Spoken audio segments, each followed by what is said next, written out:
Yes, Pilot with Magic, taking us back to the 70s, talking about magic. The marketing maestro Stephen Barnes on the line, all the way from Hong Kong. Good morning. A very good afternoon to you, Mr. Black. Yes, we do have 6 hours between us and 20 years in technology, I'm afraid. And the formal education too, if I'm not mistaken. Now we're talking about the differences between thereof. us. Oh, yeah, the benefits thereof, indeed. Yes, today, an interesting subject. You are going to take content marketing and turn it on its head. Well, you might say that, I suppose. Well, when one says it's a fallacy, it's a terrifying statement. Well, okay. So the thing is this, right? With the advent of the connection economy, the world's marketeers came to understand that industrial economy marketing no longer worked properly. So there was a very clever guy in the US called Joe Paluzzi, who I've got the utmost respect for, essentially came to the conclusion that you could use, let's say, content, so to speak, as a tool or a technique, publishing on the internet to, in a sense, create new relationships and then generate sales. And out of that essential idea sprung the whole sort of future of marketing, as it were, according to, Joe Paluzzi and the other emerging thought leaders in this space from, 10, 15 years ago. Basically, putting forward the notion that you could publish a piece of content, stick it on the internet, find some way to attract somebody to that piece of content. That would then form the genesis of a relationship, and then you could go on to expect to have some sort of commercial dealings with that party. That was the concept. Now, the problem with the whole idea of content marketing, as it's now sort of come to be understood all these years later, is that really there's no common definition of the word content, and there's certainly no value to the phrase content marketing if you look at the well understood definition of marketing put forward by a gentleman called Philip Kotler, who is renowned as being, the world's foremost marketing expert. He's a professor in this stuff at Chicago University, I believe. And he's written a book. He wrote a book a long time ago called Kotler on Marketing, and that became the Bible of marketing, even before the notion of so-called content marketing became a twinkle in Joe Paluzzi's eye. So now then, understanding that, if you take a good look at the word content and then good look at the word marketing, and to do that you should perhaps look at the Wikipedia definition of content, because that's the most democratic version of a definition for something like content that I think you could reasonably expect to sort of draw down on for the purposes of my argument, at least. When you look at the word content as defined, you come to understand that actually it doesn't mean anything. The word content as defined essentially encapsulates every possible form of communication media that could possibly exist on planet Earth. So when you have conversations with so-called content marketeers and they say, I'm a content marketeer, when you seek to understand what they're talking about in terms of the word content, you realize that actually they're not talking about anything specific that you can put your finger on to then at least have a conversation with them on equal terms.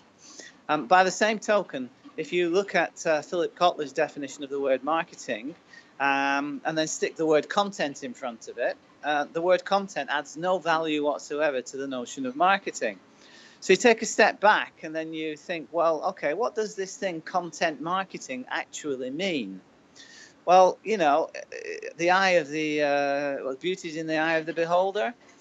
Essentially, if you're doing something with so-called content and you believe that you're using it for marketing purposes, you're going to call it content marketing. But are you actually advertising, for example, or are you basically fishing for relationships because of some incredible offer that you're putting out there? Or there's just so many opportunities to have a mismatched conversation with so-called content marketeers if you're trying to define what content marketing actually is. So I think the real problem with the word content marketing is that there's no commonly understood definition of it. And then you take a step away from, the lack of a common definition, and you look at the fact that after about 15 years now, this notion of content marketing, so to speak, has been out there in the public domain, and SMEs and well-established companies are all trying this thing called content marketing. But there has been no, major league shift from the way that businesses have always marketed to this thing called content marketing, because essentially it doesn't work. The essential idea of content marketing doesn't work. So what you have to do is you've got to come up with something a little bit more profound than that, and you've got to come up with, as I've couched it, intelligent content marketing. And the difference between so-called... I was going to say, all you've really done is put an adjective. Does it take somebody down the road of actually understanding what it is, though? Well, it does, exactly. And intelligent content marketing is fully defined. Intelligent content marketing anticipates that what you're going to do is understand that the world has changed. We no longer live in an industrial economy, we live in a connection economy. We've got ubiquitous connectivity. It means that you can now take any kind of service business, for example. You can do an assessment of what your customer, the purchaser of that particular service, is looking for, what they're trying to achieve, what they're afraid of in choosing a vendor, and what the outcomes they're expecting to get from someone who's going to be providing a service like that, and then using the credentials of the service provider to de-risk the proposition for you and the decision that you make as a customer as to whether or not you're going to transact with that service provider. What you can do is you can put yourself, when you're designing your service proposition, right at the heart of the customer's needs and the anticipated experience that awaits them. You can design a service proposition that kind of re-engineer, or I should say engineers out all of the fears and concerns that they may have in transacting with the provider of that service. And then in building a business model that results from that analysis around the customer and their fears and wants and needs and the like. And then you inject into that the idea that you're going to educate them. So you're going to have a high quality content platform, and this is where your content starts to come in. And your high quality content platform is designed, therefore, to help that person answer questions and solve problems that are leading him to have a desire or a need to acquire a service from another provider in the first place. And then in building your business model, take it on to the next step beyond that and say, well, okay, what can I do to reverse the risk in this relationship as a service provider? So inject an irresistible offer into that service proposition, and then anticipate again the customer is going to be very concerned that he's making the right choice of provider to help him solve that problem. So in that regard, you set up the science of persuasion in your proposition. And the science of persuasion is concepts that came from an author of a book of the same name, who essentially identified that human beings have got live in a complex world, and it's very difficult for them to make decisions based on logic. So what they do is they look for shortcuts around them to determine whether or not it's risky for them to transact with a service provider. And in that case, this is where one of the secrets of the science of persuasion, which is social proof, comes in. So you gather, say, testimonials and references from other customers, and you include that in your publishing activity. So you've got sort of that sort of content, and then you've got disruptive service design that you would put together because you've got the ability to do so, because you're a publishing concern in the connection economy, and that means that you've got another element to your business model. So essentially what you do is you go through an exercise of designing a service model around the idea of answering questions and solving problems through a content proposition. And when designing your content proposition further on beyond that, you then look to use content as your sort of strategic messaging into the customer at the very last moment, which gives them everything that they need to make a comfortable decision. That even though they know that they know that you're good at what you do because you've published content that clearly confirms that you're capable and good at what you do. But when it comes to actually then offering a service on the back of that, having created a relationship through those publishing activities. You use content to strategically deliver the final messaging of your sophisticated connection economy business model. And all of those elements, including stuff that we've discussed in the past, like, as I may have said, an irresistible offer, reversal of risk, an idea virus, all the good stuff that, Seth Godin talks about, which is making a remarkable proposition. That is a purple cow, knowing that if you're going to try and command people's attention in the connection economy, you have to be remarkable. And where you've got a scenario where essentially information is free, it's got zero cost to produce once it's put out onto the internet and is shared widely.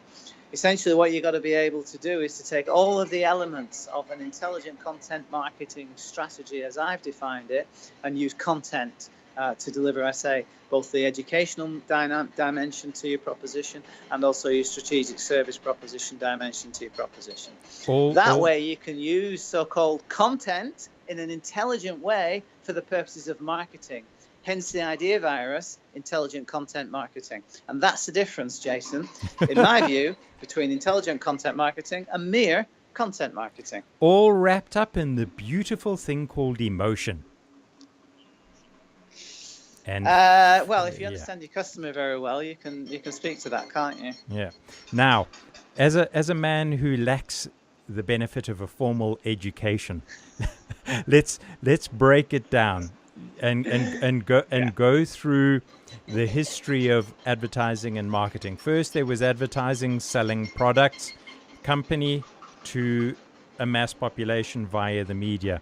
After that came the internet and the ability to send emails to people and direct marketing, be it putting pamphlets in post boxes or emails to somebody's inbox.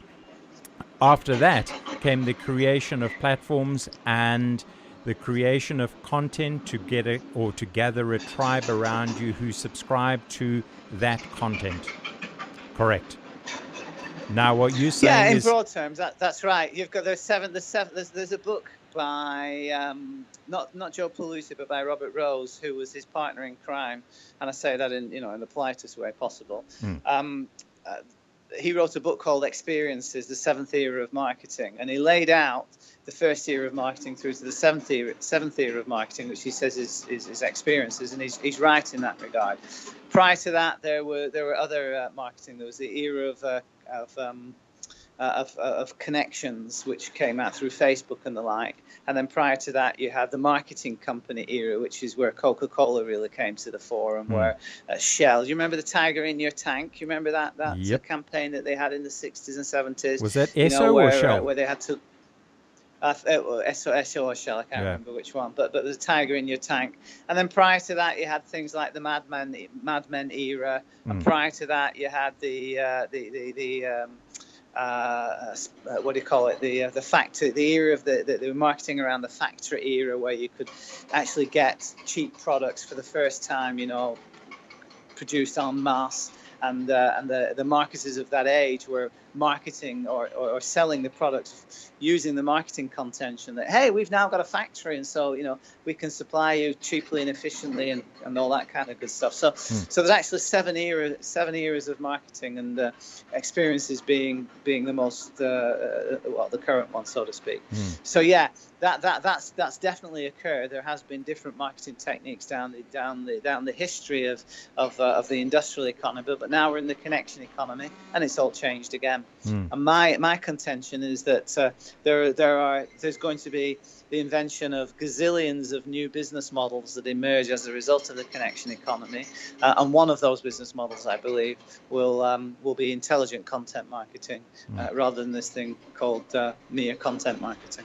Now, you have a finger on the pulse of what happens in the tech world and all of that sort of stuff. So the latest news, of course, Amazon taking a pasting, and the movement of let's leave, not Amazon, Facebook, everybody leaving Facebook, the movement getting stronger and stronger.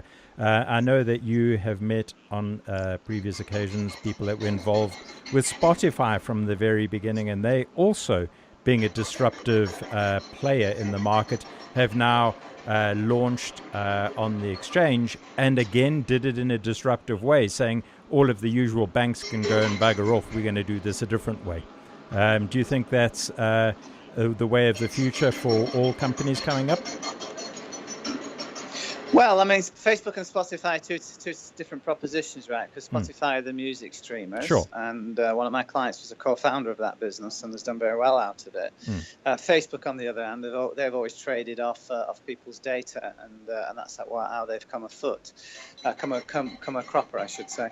But indeed, there's going to be different business models depending on new commercial opportunities that present themselves in a disruptive fashion by very smart people who operate in particular niches or have an acute understanding of certain technologies that can be applied in niches.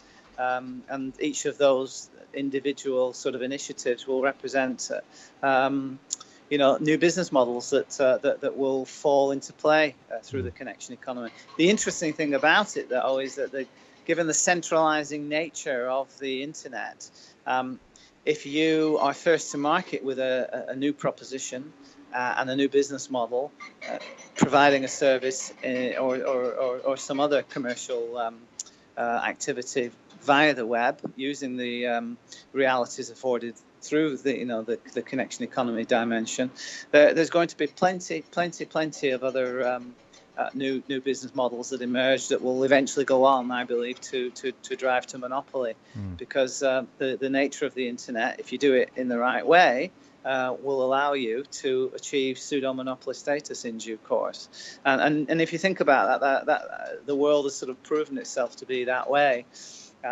Uber have met competition in a variety of different markets, with Lyft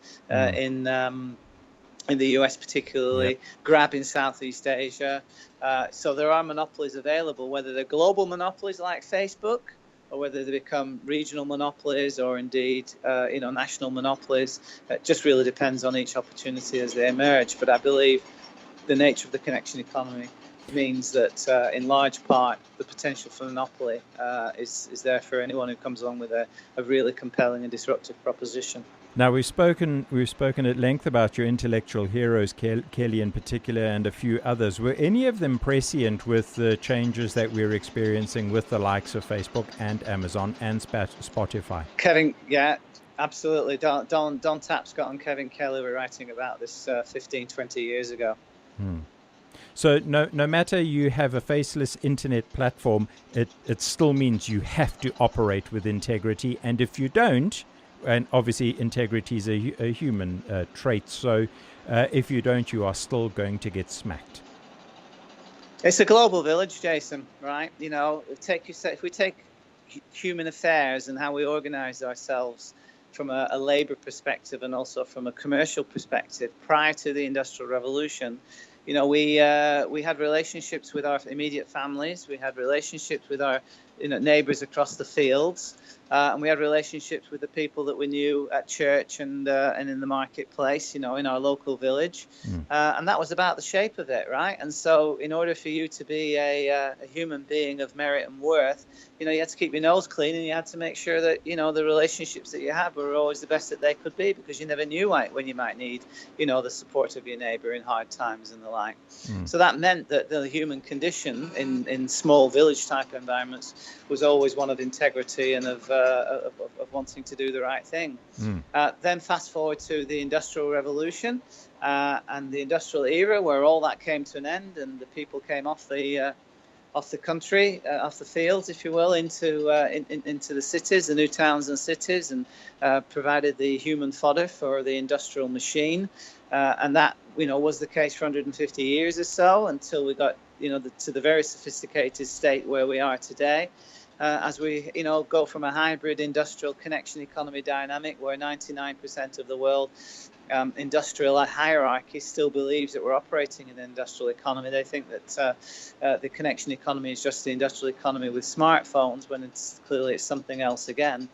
So now that we are back in the village, albeit this time projected through a smartphone at the end of our arms, where you can connect with the entire world, we're now in a global village, and all the original qualities that were important for success and survival, even during the agrarian era, are now back upon us one more time. It's just that this time, we've got a global audience, and we have to keep our noses clean with everybody in the world, not just people within perhaps a 10-kilometer radius of us. Now, if you have a look at what's happening in the States with our good friend Mr. Trump and Jeff Bezos, Amazon, the Washington Post, etc., you can look at Amazon and say they have completely disrupted the way that we shop. They've provided a huge amount of product. They get it delivered quickly, so therefore providing convenience. And quite often, it's actually cheaper than you'd find it anywhere else. So they're also providing value. Do you think that there will always be a place for that? And where do you stand on the idea or the notion that mom and pop shops that are in bricks and mortar will eventually all fail because the world has changed? Well, retail is just the technology of the age, right, of the time that you live in. And so mom and pop shops and retail experiences and whatever all grew up through the age when you needed to distribute your wares and people needed to access those wares, and there were intermediaries, middlemen who were prepared to set up shop and were prepared to take the risk of setting up shop and carrying stock and perhaps paying rent or utilizing parts of their own property turned over to being able to retail other people's stuff. Retail is, as I say, it was a technology of the age. There's always going to be a room for retail because humans like to have a shopping experience. Yeah, it's tactile. But I think you'll see that the overwhelming majority of retail in due course will end up being on the web because it's the fastest and easiest way to get and cheapest way to get stuff. Actually going to a shop will be reserved for more touchy-feely type activities, like heading off to your local jewelry shop with your fiance when you've just gotten engaged. She wants to go through the experience of having the opportunity to have rings put on her finger and be pampered and all that kind of stuff. That's always going to exist.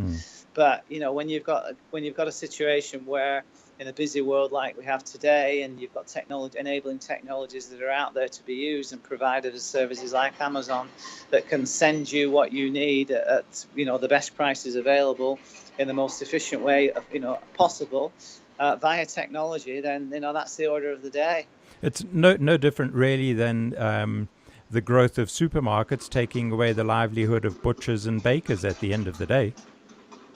They made it all part of the same. Yeah, made it convenient. All you go to one place. All part of the same continuum. Yeah. All part of the same continuum, Jason, in my view. Yeah. Okay, next week, what are we going to be talking about? Oh, goodness gracious me, you put me on the spot there, sir. I don't know. I shall have to have a ponder about that and see if what we haven't covered and what might be of interest to your listeners.